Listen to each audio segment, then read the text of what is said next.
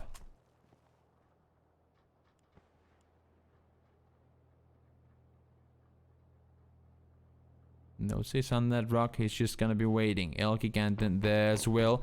Spots Diaz further down the side. Spray comes in. Norkis misses a few, but eventually does get the knock. Diaz falls. Just 2 players left now for Team Phantom. And up on the top, the 3-man strong Northern Lights. Well, I mean, they look pretty good right now. They have a good control on the south side. No one can really go in and claim the center on this circle. It's downhill towards the compound. There's nothing you can really play there. Hopefully, some of these guys will have smokes left. There's 1 Molotov on deep. That's all he has to utilize. Buster is trying to grab underneath. Has eyes on Morpheus. The 4x spray comes in. Headshot connects to Buster. No helmet left for him. Has one make that 2 first aids to utilize. Needs to get them off now, though. Needs to get moving as well. Morpheus shoots over the side. Level 3 helmet. Or level 3 vest, I should say. Works out great for him. Batulin finds Wanderer. This could still go any way. Utility coming in handy. Finds one. Finds the second with the nades. Nade comes up towards the guys on top as well. Elking in a 2v2. A doable 2v2. It ain't gonna be easy, but it's far from impossible. Batulin is on one side. Wanderer is on the second. Molotov caught one in transition. Goes for the flushes. No, don't go for the flushes in a 1v1, Norkis. Oh, you hate to see it. I respect the fact that you want the kills, but you have a guy just over the hill. You need to get the final kill before you commit to that flush. Did he not know he was on the rock? Maybe. But those 2 kills would have been worth a whole lot more had you find the final kill as well.